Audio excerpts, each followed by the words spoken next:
You're listening to Satellite Sisters. What's a satellite sister? The person you call when the best thing in your life happens or the worst. The person that gets you up, gets you going, and gets you through. And every once in a while, changes your mind. This podcast is part pep talk, part weekly check-in. Like grabbing coffee with a friend. Thanks for being here. Welcome to the Satellite Sisterhood. You are listening to Satellite Sisters. We're so happy to be with you today. I'm Lian in Pasadena, California. I'm a writer, I'm a producer, I'm a podcaster. I'm the youngest sister, and I have the question of the day. What fashion trend would you never want to come back again? Jewel, what do you think? Hey, this is Julie Dolan in Dallas, Texas, and that's an easy answer, Lian. Tube tops, okay? Please, just say no to tube tops, okay? All right? They need to die, okay? They're creepy. Yeah, there's a lot of midriff action going on. Yeah. But tube tops, gotta go. Right. Liz? Oh, this is Liz Dolan. I'm the middle sister. I'm in Bend, Oregon today. I'm a podcaster and a marketer. Okay, let me think about that, Lian. I think it's got to be when I'm going back in the 80s in my mind, it was all about the baggy jeans, but the baggy jeans are really just like big pleats around your waist. And I'm just not thinking that would be a flattering look, really, on most postmenopausal women. Yes. The extra belly focus, no. So I would say baggy jeans, Lian. Okay. Oh, those are both horrific trends, and I applaud you. But I got an email newsletter yesterday from a brand that I follow, and guess what they were taunting? Taunting. Taunting may be right, Lian. Let's taunt it. Stirrup pants. Oh, God. Oh, my gosh. No one wants those back. And they're like, Come on, they're kind of cute. No. I don't know. A nice smooth line. It felt like the nice smooth line, you know? But it was the stirrup that was the problem. It was, yeah. And if you tuck them in to boots, that's fine. But this was untucked. I don't know. I can't go back there, Liz. I can't go back there, Joel. I had them in the 90s. We all did. And I don't want to go back there. Okay. All right. But we are going to talk about a few things today where we do want to go back to. Let's see. Julie, you have some interesting information on the difference AI is going to make in the college admissions process. Right. Robots are taking over, okay? Just it's all about robots, okay? Is it though? Because I have quite a few stories about wild animals, and they're also taking over. Okay. So I'm glad to see that. I'm picking in the battle between wild animals and robots. I'm taking wild animals. Liz, you have some exciting news about the Big Fun Weekend we're going to talk about. I do. Yes. You know, can you believe it? I mean, it's only like a month away now. It's pretty exciting. It's pretty exciting. But first, Liz, it was your birthday this week, so happy birthday! It was your birthday yesterday. What'd you do? What'd you do for your birthday? What'd you have going on there? Well, I got a lot, it's the best day of the year on Facebook, especially in the Satellite Sisters Facebook group. So thank you to everyone who left special notes and gifts and all kinds of things for me. What did I do that was so, I'm here in Bend, Oregon, just kind of chilling out. So when I'm in Bend and I'm chilling out, you know what I do? I read the local alternative weekly, which I just find to be another world, you know? Yeah, I love alternative. And it seems like in Bend, Oregon, it might really be alternative too. Yes. I'm just guessing. Okay, having been to Bend, checked out the scene there. Yes. Okay. It seems alternative to begin with. So yes. Actually, it's funny you say that because I have a couple of things from this week's. It's called The Source here in Bend. So from this week's The Source, starting, of course, with astrology. Because all weeklies always have sort of a, inspirational hippie astrology. It's not like, here's what's going to happen to you. So I thought I would just start by sharing astrology for all three of us. Good. Oh, fun. Yeah. So I'm a Virgo. So it says, in honor of the Virgo birthday season, I invite you to be exceptionally distinctive and singular in the coming weeks. Even idiosyncratic and downright incomparable. Wow. Okay. So, I mean, what does that really mean? Does that mean you should just be selfish for the next month? Is that I don't know, but I like the language of it. It's the astrologers are just inviting me to be exceptional. It's not a prediction that I am going to be exceptional. Okay. It's, so, and they always provide a little literary quote in this particular astrology column. So here's mine for this month. Read every day something no one else is reading. Think every day something no one else is thinking. Do every day something no one else would be silly enough to do. It is bad for the mind to continually be part of unanimity. Okay. So I'm just warning you, sisters, I'm busting out. Okay. That's what And she doesn't care about us either, Lian. That's it. That's what her reading told her to do. Singular, Julie. Yes, that word singular is pretty powerful, Lian. Okay. All right. So, Lian, you are a Pisces. Now, this struck me as, I think this guy, Rob, who writes the astrology, he totally gets you because he starts with a quote from poet W.H. Auden, however you pronounce that. And I thought, okay, as a writer, you would appreciate this, but it also did capture your spirit. He said, among those whom I like or admire, I can find no common denominator. But among those whom I love, I can. All of them make me laugh. Well, all right. Yeah, I think that's totally you. Yes. Yeah. Lian has a very deep and great sense of humor. Yes. Right. And, and it says, use your imagination to dream up ways you can place yourself in situations where this magic will unfold. Okay. So let the magic unfold, Lian. Go for it. Every day, Liz. Every day. Woo! Making magic happen. Okay. Now, Julie, you're a Cancer, right? Yes. Correct. Okay. So the hippie astrology says, I offer this to you now, Cancerian, because the coming months will bring you into connection with an abundance of like-minded people who are working to create the same kind of world you are. Are you ready to enjoy the richest social life ever? Yes, I am. I want to get out of my closet. Yeah. Yes. You know what this is, Julie? This is a big fun weekend. Yeah, it is. It is, Liz. There it is. You are coming into a connection with an abundance of like-minded people at the big fun weekend. I know that's what. Anyway, that is like strangely perfect, Liz. Good. I like it. All right, moving on to the alternative weekly. There was, they always have more interesting than usual event listings, stuff that's happening in the town. You know what I mean? Yes. Like, here's a basic one. Julie, I thought of you with this one too, because you've recommended this on Satellite Sisters. Forest bathing.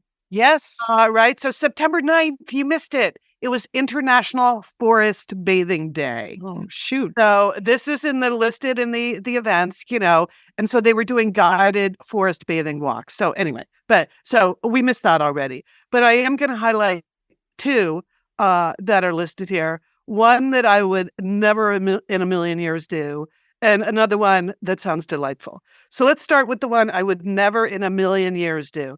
And Liam, this one made me think of you. You will see why. So this event, which is Saturday, October 21, so there's still plenty of time to sign up. It's called Fire and Ice. Fire and Ice. Okay. Okay. Carry on, Liz. Yes. With the world authority in fire walking. So this guy's name is David Frabakias or something. So, but here's what's unique about this. It's, fire walking, we've all seen it, and you had a heinous experience with fire walking yourself. I did. I had an incredibly bad professional experience. I did not do it. I was filming like a corporate retreat where they made everyone fire walk. And guess what happened? Everyone burned their feet. And so we got it all on tape and it became part of a lawsuit. Anyway. Okay. See, but here's what this guy has figured out that obviously that corporate retreat hadn't figured out. The reason it's called Fire and Ice is because it's fire walking and ice baths together. Oh, there you go. So you do the fire walking, then you have the ice bath, and that inspires breakthroughs in your personal and professional arenas. It awakens intimacy with your partner. It drives financial prosperity, and it unifies your team. So I guess it keeps your feet from burning by getting directly into the ice bath. So that is. But you still have to go in the fire first, Liz. I know. That doesn't make any sense. Yeah. You know. That's why it's a big no for me, Julie. Okay. Okay. Fire and ice, no. That is the one I'm not doing. And by the way, it costs $249. So no, thank you.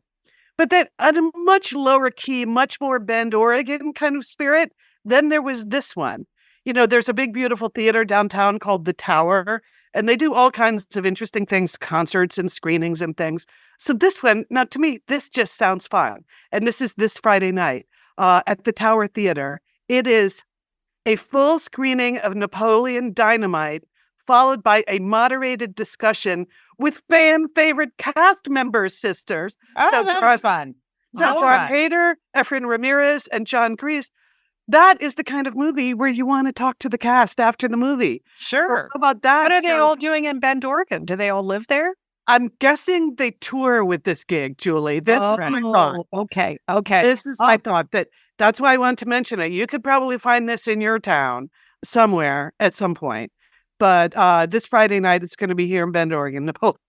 Napoleon Dynamite cast, fan favorite cast members. I think that sounds super relaxing. So, Right. And it seems like you can keep your shoes on for that. Yeah. Yes. Thank you. Thank you. Way better than fire walking or the ice baths. Okay, so that brings me to a related health trend I was reading about. Because, you know, the ice baths, and I'm not poo-pooing it. I know that they work for people. But they're in that same category with like the infrared saunas, the ice bath. Some of that stuff I have not tried and don't really understand. But the new head of that list for me, this was a story that I read in The Athletic, which is now basically the sports department for the New York Times. Mm-hmm. So in The Athletic, they had a big story about how the new trend in fitness for professional athletes is mouth taping. Mouth taping, in case you did not. Yes, taping over your mouth. Yes. So here's the thing. So this was a story. So it featured Erling Haaland, who is a striker for Man City, and Iga Swiatek, who you know, Yes. of course. Yes. She's one of the best tennis players in the world. Yeah. Grand Slam champion. Yes. Yes. So what these athletes are doing is they're practicing not sleeping with their mouths taped, because you have to train your body to breathe through your nose. And then some of them are doing like workouts with their mouths taped, which, okay, I'm going to quote a few of the experts on this. He said, this is Guy Patrick McKeon. He is an international breath training coach. So there you go. So we've been taping mouths for 25 years. And here's the key. This made me laugh. He recommends using a tape that doesn't cover your lips, but surrounds them, bringing the lips together. Okay. I was going to ask what kind of tape. Are we talking duct tape? Are we talking masking tape, scotch tape? Or, what kind of tape are we talking about? Yeah, tape. I was imagining just duct tape across the mouth, like you're some kind of kidnap. Hostage. Yes. Okay. But so here's the thing. He says during rest, when you breathe, so this is taping your mouth closed at night when you're sleeping, you get a better recruitment of the diaphragm. And the diaphragm breathing muscle provides stabilization for the spine. So it reduces lower back pain. It does all this other stuff. So that's why you do it. And your breathing is slower with nasal breathing too. So that helps provide a relaxation response. And he felt like this was particularly good for helping people with anxiety and panic disorder. Okay, Patrick, I'm just going to say one thing that would give me panic disorder is taping my mouth shut. I just can't even imagine that. I think we should try it. I think we should just try it and walk around. Okay, well, I have a recommendation for you specifically, Julie. Uh-huh. So So here's the thing. I took this kind of personally because this McKeon says that mouth breathers never reach their full potential. So, no, I was a little hurt by that. So, but you may know this because you follow tennis so closely. So last month, 4-time Grand Slam champion tennis player Iga Swiatek, she was pictured hitting balls on a practice court with her mouth taped shut. Did you see that online? I did. Of course, I did see that. And of course, I've thought, maybe I should do that. Maybe that will make the difference with my backhand. Well, according to her fitness trainer, it just might make that 1% difference that an elite athlete really needs. So I would just ask you, is 1% really going to do it for you? I'm laughing, Liz. I am laughing. No. I'm definitely in the double digits, almost the triple digit. He said the point is to make everything harder for you. So it's like you're doing endurance training, but you don't have to run as far or as fast because you're just breathing harder. So whatever. So this is, Julie, I just think this is something you should introduce to your tennis team and see how that goes. Okay. All right. I have to jump in here. This is literally yogic breathing. Oh, really? There's absolutely nothing new about this. Yes. Do you tape your mouth in yoga? No, you don't. What's No, going you know on what you over do? here? You close your mouth. You just keep your mouth closed. I don't understand why you would have to tape it. And it's yogic breathing. You breathe in. want to run around, it's the running around. You can't do that. You have to open up. You're gonna be You breathing. try it. You could do it. I mean, you do it during yoga and you're working out aerobically. I'm telling you, you could absolutely train yourself to do this without taping your mouth. Okay. 100% yogic breathing in and out through your nose, breathing slowly. Okay. Pour in, Okay. pour out. I'm just saying, next family reunion, we are not going to play pickleball. We are going to have a breathing contest. That is what we're going to have. We are going to have a breathe off. Okay. I'm in.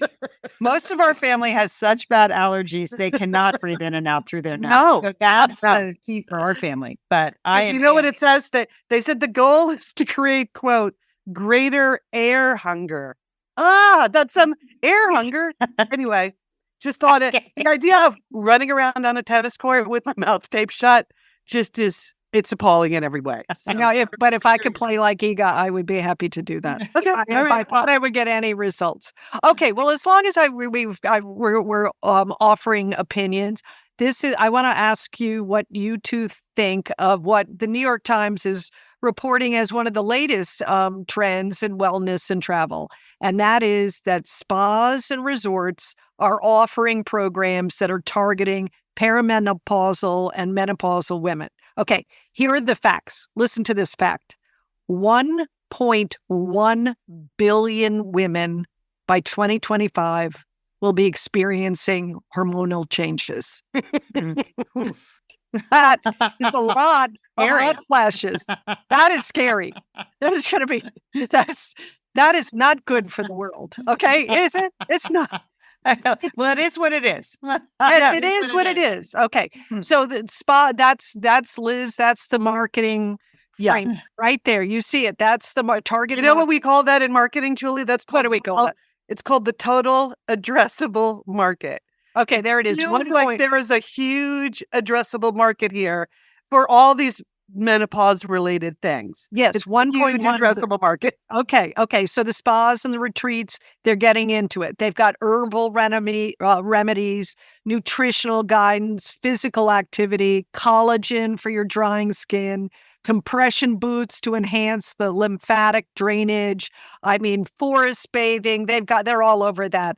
Hyperbaric oxygen therapy. I'm sure they would tape your mouth if you would like them to tape your mouth. Okay. But they also do a lot of programs, so that that people can women can talk to each other about their symptoms and how they're treating it. What do you think of this? I mean, do you think this is a good idea? I mean, there's not a lot of scientific data that any of these treatments necessarily will alter your symptoms or change your symptoms, but it may help you cope a little more. I mean, probably the biggest coping mechanism is that you're with other people that are experiencing the same physical symptoms that you are. So, right. Yeah. Well, I would say being at a spa is better than not being at a spa. If you're Okay. Good point, Liz. Very good point. if you're feeling any kind of challenges at all, a spa seems like a good place to go. Okay. I mean, why not? We've done plenty of other bogus things. I mean, you do have to be careful. Like, I don't want them making a ton of money off a lot of bogus things, but I'm with Liz. But women need very little convincing to go to a spa. And certainly if you say to your partner who may be male, like, oh, I'm going to a menopause weekend, they are out. They are not coming with you. They're like, please. They're not jealous or anything. No. Please go. Please go. Okay. All right. That's a good poll. It's medicalizing a girl's getaway, right? So fine. Any excuse you can cook up to get away with some girlfriends, go for it. That's what I say. Great. All right. Here's another one. Are we in or are we out? I know we are not normally part of the Bachelor Nation. Okay. Over there on ABC, the show's been going on for years, men and women, multiple, one bachelor, one bachelorette, multiple possible dates, hookups, goes on forever. I think I've seen half an episode. But this season, it's the Golden Bachelor, and it is a 72-year-old widower named Jerry, and there will be 22 women, 60 plus, trying to catch Jerry's eye. And I'm a little curious about this one. So Golden Bachelor, just yes or no? Liz, yes or no? I am willing to watch one episode, but my feeling is, doesn't this show really just get to like heavy drinking and sex? Isn't that normally what the show is about? Yeah, and pitting women against each other. Yeah. I'm sort of not down with any of that, but I would check out, like, who signs up for this? I'm curious. Like, okay, I would like to see especially who the women are. Like, I hope they're all really nice and super supportive of each other. And Liz, that's not how the show works. Well, we don't know. We don't know. That's why it could be different. Julie, it sounds like you're not interested. No, the Bachelor franchise I cannot get into because I've seen a couple of episodes, but it's like 23 women like doing anything to get the one man. I know it's bad. I understand. I can't do that. Premise is 100% rejectable. Yes, and then there's all the sex and the drinking. Okay, but and here's my but. I believe our sister Sheila, I know, is really. I mean, she could be an outstanding contestant. It's true. Golden Bachelor. Yeah. So perhaps I would like Sheila to watch the show and then text us what she thinks of it. That would be very entertaining to me. That's a good plan. Good plan. Excellent. She did do that one reality web series where she went on a date with Brad Garrett. Remember? Yes. That was going way back for that. Yes. All right. So Menopause Retreats, yes. Golden Bachelor assigned to Sheila. Yeah.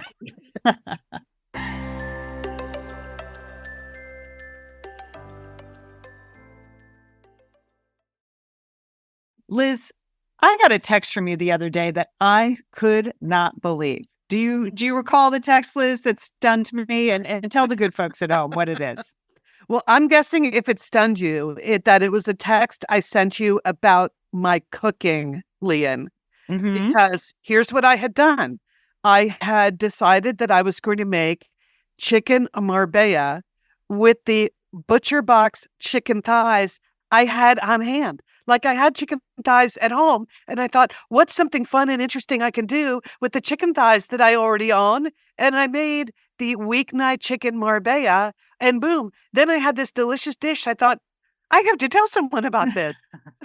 Who am I going to tell? And it was you.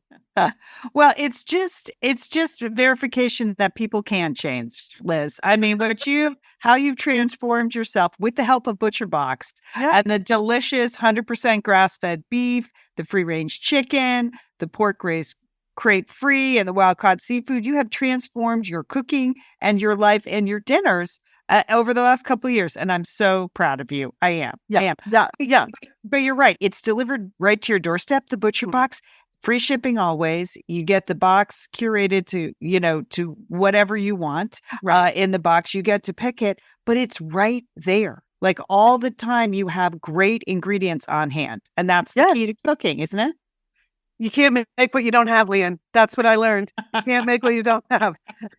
And so the fact that I always had like in my freezer now, I usually have some scallops, some chicken thighs, a couple of cuts of beef, a nice steak or a fillet. So I always have like the core ingredient to something that I could make, which is an amazing thing. All right, Satellite Sisters, we want you to be like Liz. I mean, there's so many ways you want to be like Liz, but having ButcherBox ready to go in your freezer is one way you can be like Liz. And ButcherBox is giving Satellite Sisters a special deal. Sign up today at butcherbox.com/sisters and use code SISTERS to get $20 off your first order. That's butcherbox.com/sisters and use code SISTERS to claim this deal. All right, Liz, I don't think I'm alone when I've been struggling lately to get a good night's sleep. It's kind of new for me the last couple of years. Normally, I was a sleep through the night, sleep like a baby kind of gal. But I found, Liz, maybe you found this too. All right. That a lack of sleep can impact your mood, your productivity, and your overall well-being. Does that sound familiar? It does sound familiar. I think I'm just a few years older than you, Lian. So some of these things I have already experienced. I mean, that's one of the things I love about having Calm on my phone. So even it's not so much, I can always fall asleep, but then you wake up in the middle of the night and you can't get back to sleep. So what do you need then? You need your Calm.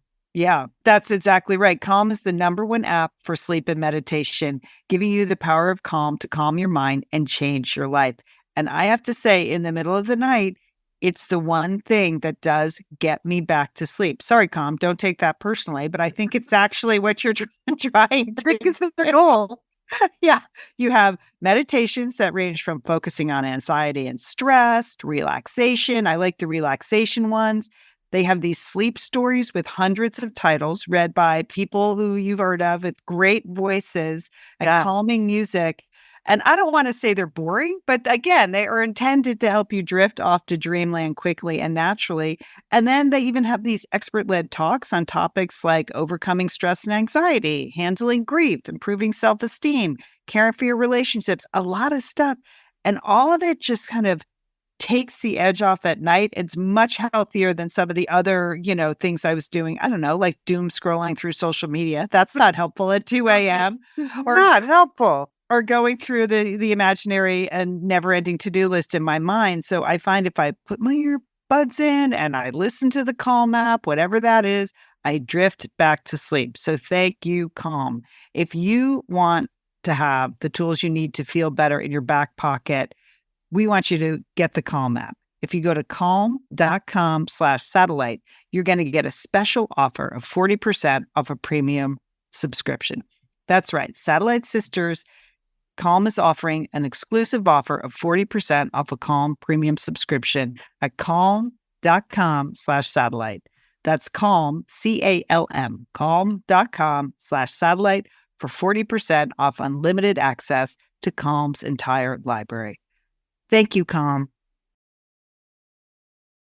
We're back. Okay, Julie, you're bringing us a bunch of news stories here. The first one, college admissions. We can't get enough of this in America. That's all we like to talk about. We talk about it every single year, all the time. Yeah. But this I thought was very interesting. A New York Times journalist used a number of free AI tools like ChatGPT, Bard, and Hugging Chat to respond to essay application questions at Princeton, Yale, and Harvard.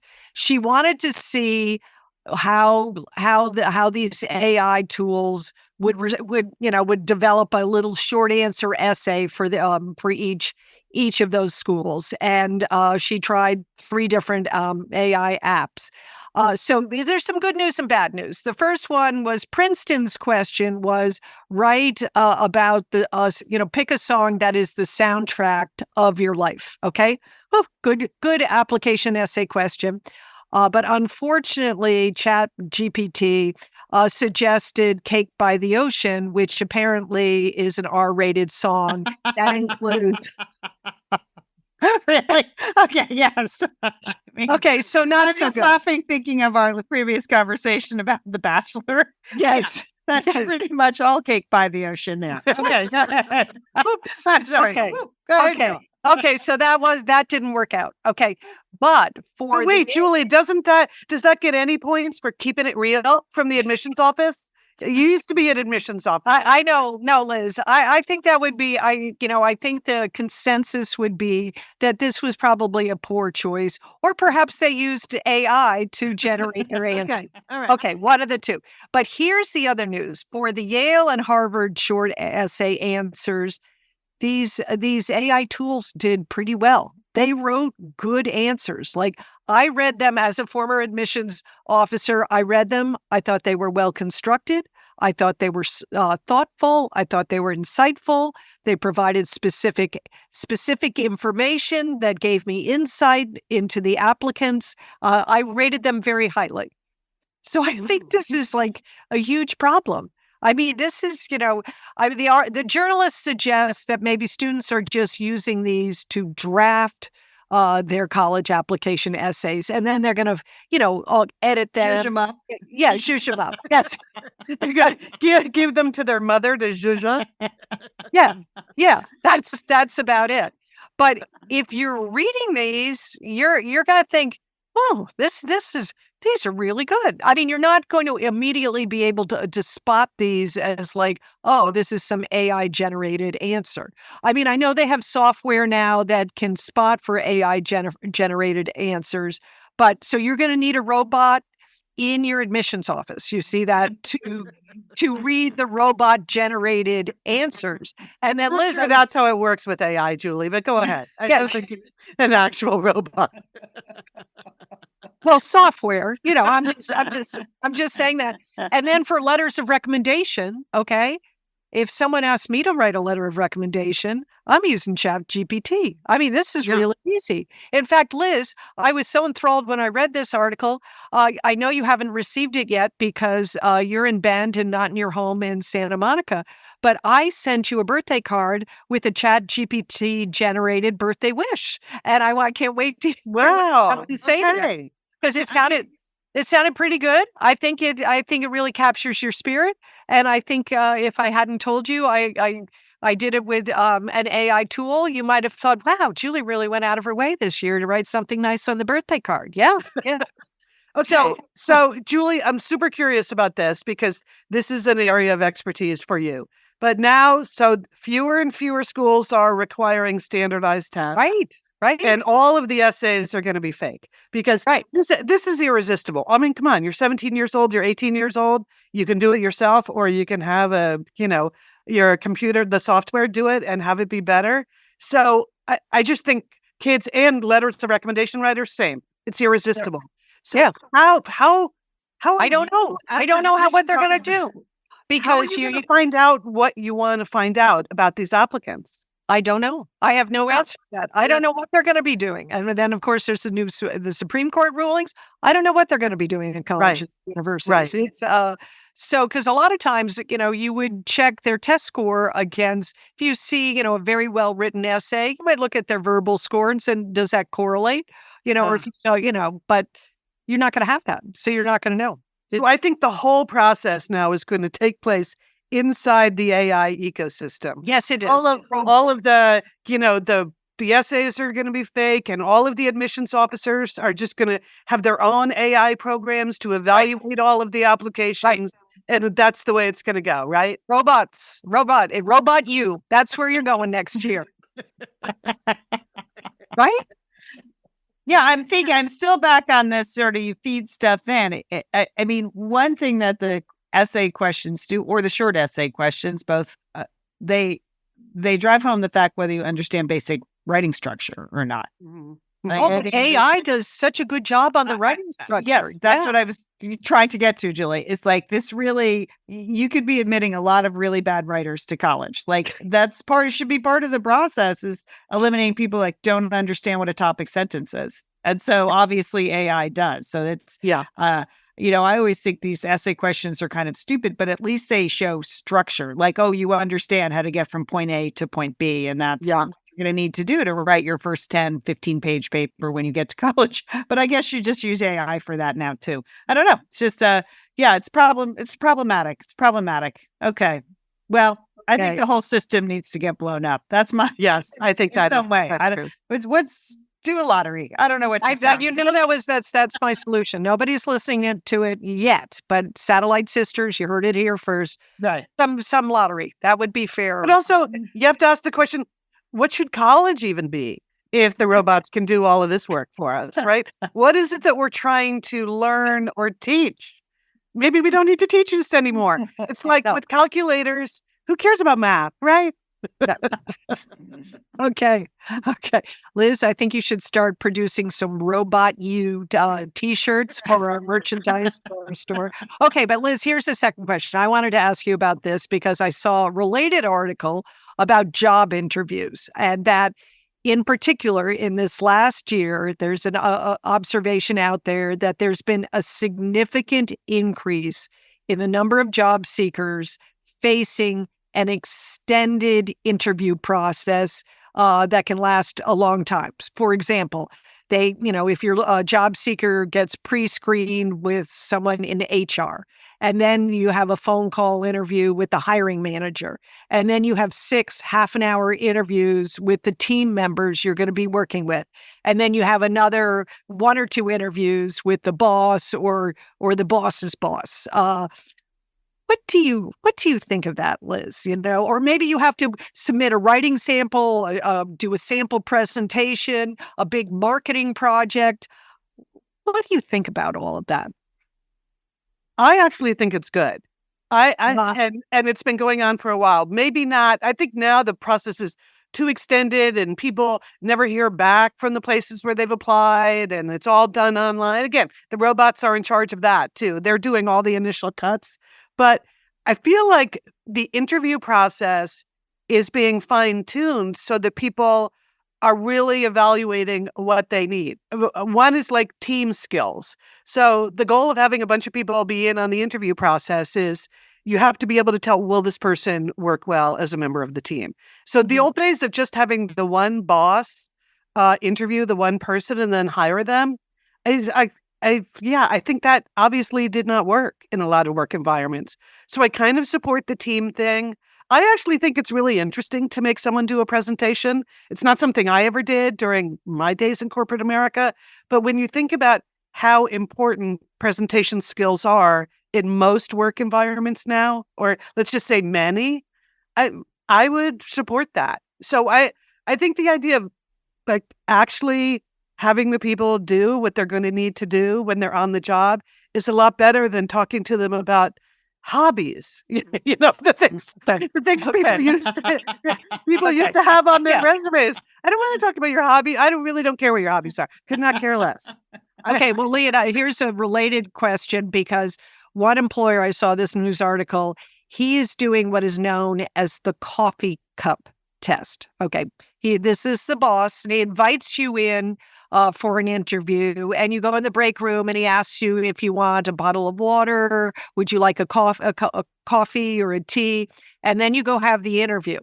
At the end of the interview, he waits to see what you do with the cup, because if you don't get up and wash and go back into the break room and wash your own cup and put it away, then he doesn't get you the job. Oh, because what do you think about that? What was that? What you said, Lian? That seems really stupid. Okay. I mean, nobody believes in like washing your own coffee cup more than me. But at a job interview, you would feel super awkward, or you might stand up and say, what should I do with this? What would you like me to do with this? But to assume that you're obviously going to get up and go, oh, excuse me, I have to go wash my own cup. That just seems strange. He's offered it to you. Right. The cup is his responsibility. He's given you the cup. I think he's the host. A trick. It's just dumb. It seems super reductive too. Like you can be a super lazy interviewer then if the only thing you care about is whether someone is going to wash their coffee cup. Okay. I have a reverse example of that actually happened to me like a million years ago when I was interviewing for my first job at Nike. I had been through one of those, Julie, what you were just describing, like all day. I've been interviewed by 7 different people in different departments, blah, blah, blah. Everyone's trying to figure out who are you anyway and are you a fit here? And the last person I interviewed with that day was with the CEO, Phil Knight, who was the founder of the company. But we were in a building that was not the building where he worked. So we were in this like conference room and I walk in and he's there and he says, do you want something to drink? Can I get you a Coke or something? And I said, sure, I would love a water or something, thinking that there would be someone that would go do that. But no, he got up and he left the room to go do that.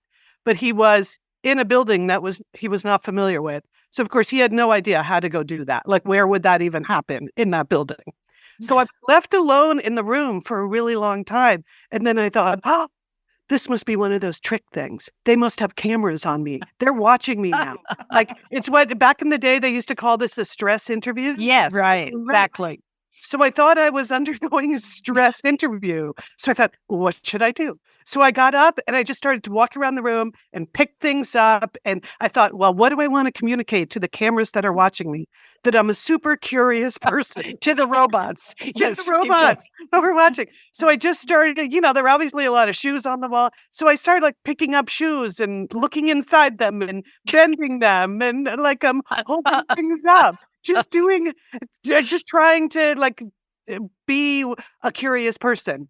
So like, I don't know how many minutes later, it was at least 10 minutes that I was left alone in that room. And he comes back in with like a little Dixie cup full of water that he obviously had never found the break room and just gone into the bathroom. And I'm like, I'm sorry, I didn't realize that was going to be such a major request. And he said, don't worry, I just never should have tried to do it myself. So he flunked the Dixie cup. So yeah, you never know what the dynamic actually is in a job interview. You got to be on your toes. All right. Good news stories. Now we're going to switch to wild animal news. I have a trio of stories that I've been working on. So do you guys remember in the spring and the summer, there were quite a few articles about pods of orca whales attacking ships? Do you remember this? No. Okay. Well, there were quite a few. It made the news. There were several dozen stories of these orca whales attacking sailboats, and they would gang up in like gangs of like 4 or 5 whales, and they go over and they knock off the rudders on the sailboats and sometimes sink the boats. Okay, so these are pretty serious. And so a recent study came out in Marine Mammal Science magazine, according to National Geographic. Okay, they're like, why were the orcas doing that? That seems very strange. And Julie, Liz, this is what they found. Okay, they found that these attacks involved 9 whales. It was 2 groups. It was a trio, sometimes a quartet of young whales. But the ringleader was a mixed age group led by a mature female named White Gladys. Okay. So Is she perimenopausal or menopausal? That's what I want to know about. Really, I mean, she was something. Okay. White Gladys was the only mature female involved. So the paper's authors speculated that she had been involved in the initial accidents with a boat and started to engage in retributive behavior, which was then copied by the younger whales. So she led the revolution. She's like, I'm sick of these stupid sailboats sailing around in our water. I'm going to knock the rudders off. And then the younger whales were like, that looks like fun. We're going to knock the rudders off. And so one of the biologists, there was actually a biologist on one of the boats that was sunk in November of last year. And he said, what we didn't feel was any aggression. He said, orcas, they have been observed engaging in these new behaviors for a while for no obvious reason. Then they appear to just enjoy it. It's White Gladys, Julie, and Liz. She is leading the movement for fun. They're not. Wow. They're not trying to kill everybody. But That Liz is really cold, isn't it? That is cold orca behavior. It's just maybe, Julie, maybe she's living out Liz's, My horoscope. birthday horoscope, idiosyncratic behavior. Like, hey, this is more fun than we thought. And so they've seen these pods of white orcas. All of a sudden, they're playing around with jellyfish that they've never done. They're swimming around with them on their snouts and trying to keep them on for as long as possible. That seems strange. They don't care. They're just having fun doing it. So there you go. White Gladys. She is busting out. She is trying some new stuff, and the orca whales are following along. So there you go.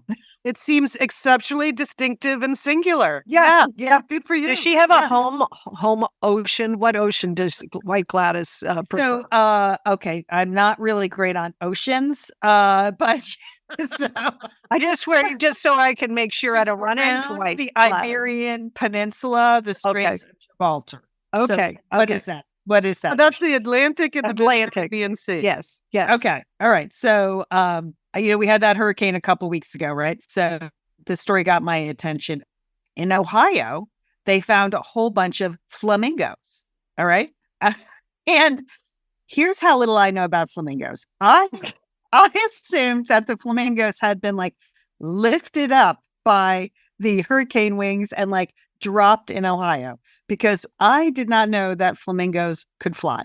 Did you? Yes, Well- I know that because I have a grandson and we go to the zoo all the time. He enjoys flamingos. Yes, I had that piece of information, Lian. But they don't leave the zoo, right? I mean, we have No. flamingos at the zoo. Yeah. They could be non-flying birds like, penguins. No, they're not, Liz. They fly. They fly. That's so I know we're supposed to be struck by the fact that they're in Ohio, and that must have been fun. And I guess there were posts all over social media like, oh my gosh, look, flamingos in Ohio. This is great. So scientists speculate that they were migrating. Again, who knew? They were migrating between Central America and the Caribbean when the storm struck. So they just started flying north and ended up in Ohio. But just a lot of surprising news in there. Flamingos in Ohio, and flamingos can fly. So that's a breaking, I think, wild. Okay, good. All I right. like Lian. You're just continuing to learn. It's great. I keep it up. It is. Okay. And then this is just a total waste of time that I want to tell you about. Julie and Liz, I know you're not on TikTok because you're afraid of, I don't know, The Getting Chinese. addicted to it. I'm Chinese. afraid Yeah, of getting The addicted. Chinese. Yeah. All right. But here's what you're missing. You are missing millions and millions of videos that millions and millions of people all over the globe are enjoying about chipmunks that just stuff their faces with nuts. Okay. Okay, this is an account, and it features a whole bunch of chipmunks. It's one guy. He appears to keep chipmunks around, and they're all named Squishy and Squeegee and Mushy. I mean, they have great chipmunk names, first of all, so good for him. Sushi. And he holds a camera and a handful of nuts, and they come running over, and they just keep shoving those nuts in their face. You cannot believe how many nuts a chipmunk can get in their mouth. And the videos you cannot stop watching. And in the meantime, his annoying voice is going on, but he's also scratching their tummies. So it's just, it's just an incredible. So you're really not writing another book. You're just watching chipmunk videos. Is that it, Lian? I mean, this is sort of everything wrong about human beings interacting with wild animals, and I can't get enough of it. So you can find that if you're on TikTok at Chipmunks of TikTok. It's a great hashtag. Anyway, I enjoy the fact that you have classified chipmunks as wild animals. That's true. Okay. I'll be back. I'll be back next week, Liz, with bear news. Okay.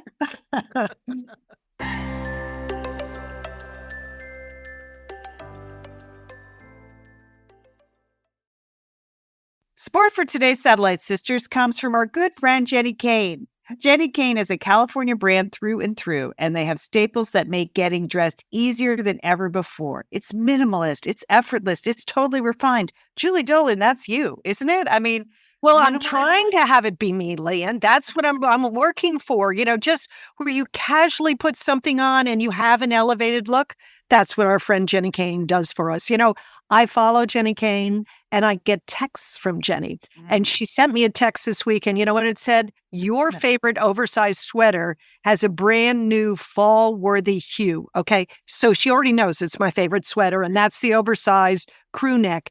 But now it's coming in forest, Lian. Perfect for me. Green. Wouldn't that look lovely on me? And Yes. it's investment buying to buy one of Jenny's sweaters, but it's so worth it because anytime you go out, you just put that sweater on and you're elevated. You look like Jenny. Yeah. What you want. like your good friend Jenny. As you know, that's it. Your good friend Jenny. Julie, I'm proud of you. That color sweater would look absolutely beautiful on you. So, Julie, if you wanted to find your forever pieces, here's what you do. You go to jennykane.com. The Satellite Sisters listeners get 15% off their first order when you use the code SISTERS at checkout. That's 15% off your first order at jennykane.com, promo code SISTERS. And Jenny spells her name JenniKayne. jennykane.com, promo code SISTERS. Let getting dressed be one less thing to worry about. Okay, we are back with a big announcement. This is good news for us and for all of you who have already gotten in on the action. The tickets for Big Fun Weekend are sold out. We are super happy, aren't we, sisters, at the group? Yes. We can't wait. Yes. We can't wait. It's big, but not too big. We said bring a friend, make a friend.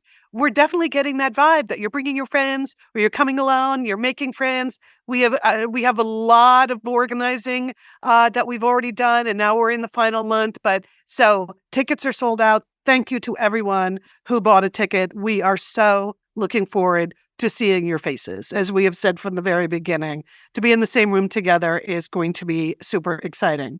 So no more tickets, but what is still open, of course, is the new Satellite Sisters shop. So I just want to remind people, we have Satellite Sisters merch there. So not just Big Fun Weekend stuff.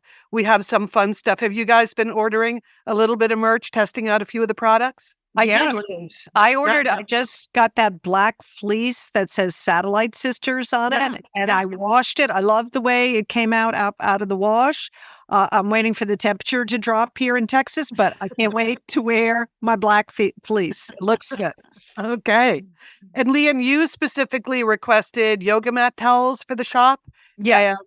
So because there is a yoga class at the Big Fun Weekend. So I don't know if you've had a chance to test those towels yet, but we're looking forward to, the yogis. Now that everyone knows that yogic breathing is the way to go, you don't have to tape your mouth shut, that I feel like get yourself a towel and just lay on the floor and do the breathing the way Lian tells you to. Exactly. Well, I'm not teaching the class. Mary, who's a Satellite Sisters listener and a certified yoga teacher, is teaching it. But I did order my towels. They have not arrived yet, so I'm waiting for them, Liz. I can't wait.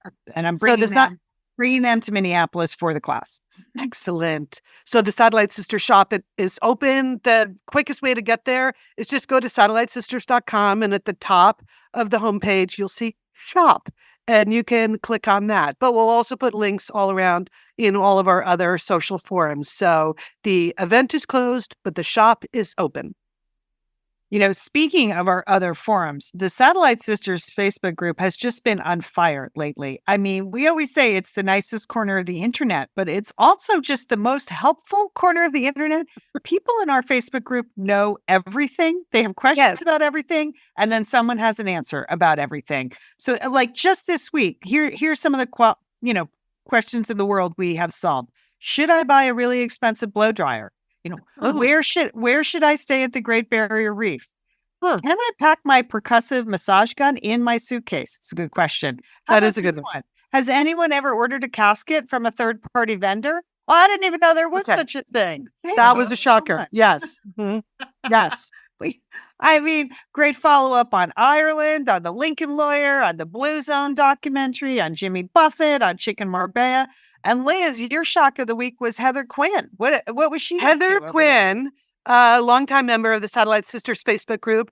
She's in the process of leaving her job of 20 years to take a job at Space Force. She's taking a civilian job at Space Force. So the fact that we have a satellite sister who will be a member of the Space Force, I think is unbelievably exciting. I do too. Mind blowing. I love it. Yes.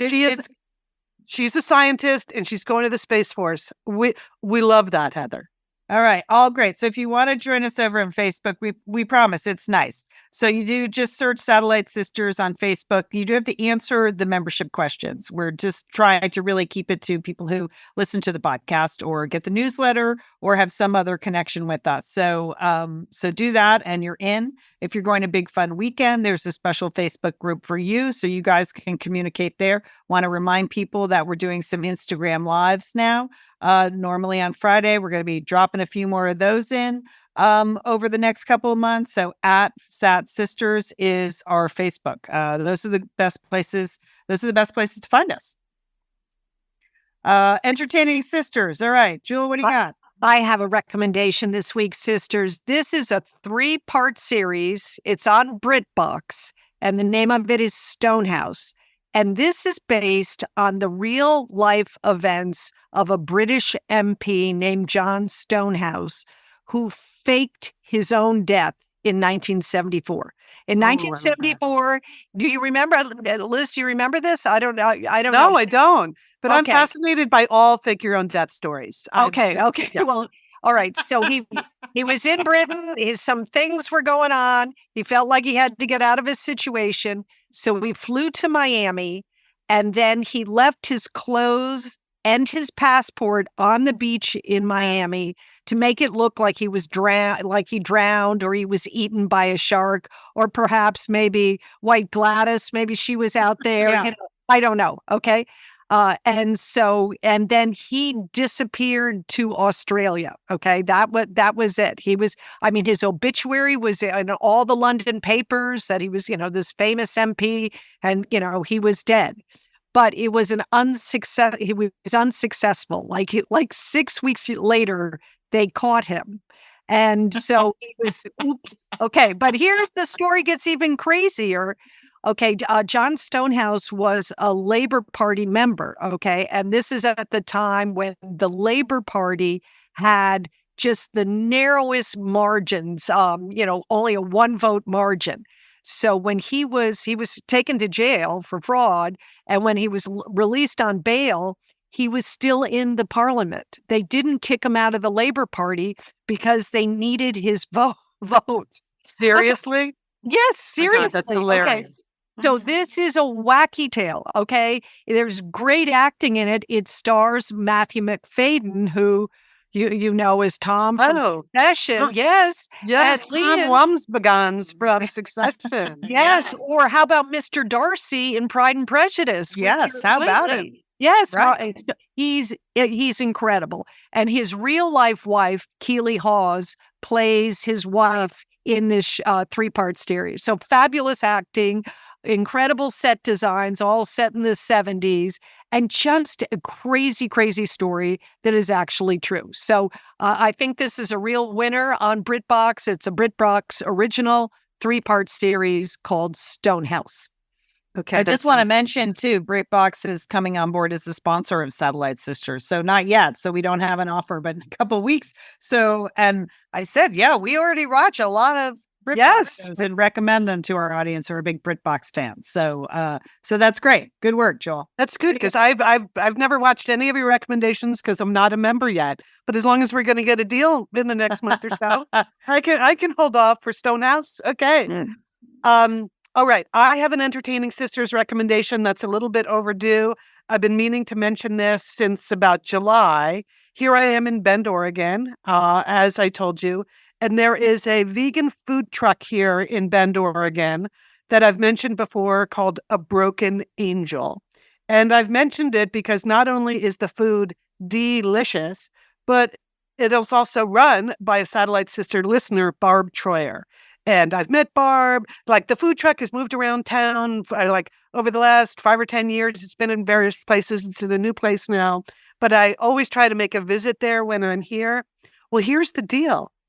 Of all people, Guy Fieri featured A Broken Angel on a summer episode of the Food Network show Diners, Drive-Ins, and Dives. Like, Guy Fieri, that's a very popular show. And super popular. apparently it's been running for such a long time. And now they're doing stuff in Bend, Oregon. So anyway, so congratulations to Barb and her partners, the chef, and there's another guy that works there too.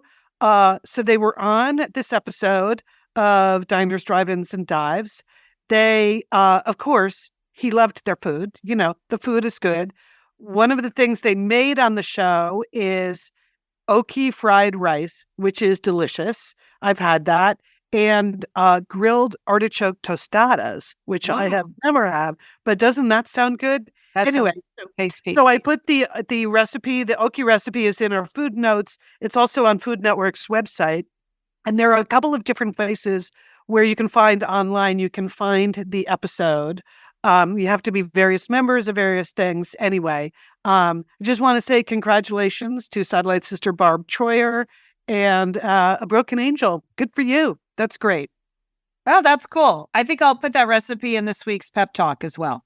Oh, So just great so idea. people I'll link to it in the pep talk. So Yeah. that's our newsletter. You can sign up for that at satellitesisters.com. Oh, Yeah, because great. Lian, they make almost everything in house. They make their own organic spice blends and their salsas, and so all of that is in the oki fried rice. So I think people will enjoy it. Fantastic. Great. All right, that is our show for today. Thanks so much for listening to Satellite Sisters, and thanks for supporting the people who support us. We really appreciate the whole sisterhood and our sponsors. It's how we're able to do the show. A big thanks to Sergio Enriquez, our engineer, and Emily Boragine, our graphic designer. We'd like to thank Kate, our webmaster. We don't thank Kate enough, but she does great work for us too. She's been helping us out on the store as well. All right, our to-do list. Well, it's a big week here in Pasadena. We are getting an Erewhon. And if you're unfamiliar with this, then I guess you just don't look at I'm enough unfamiliar. celebrity- You don't follow celebrity smoothies. Yeah, No, I don't know what this is. Explain. Celebrities, they're just like us. Okay, this is a super high-end grocery store that specializes in like $20 green juices named after celebrities or whatever. It's a fancy pants grocery store. There are about 10 of them all over the Los Angeles area. And now they're opening a branch in Pasadena in a building that used to be an iMagnet. So you can see it's a nice building. So opening day tomorrow at the Erewhon.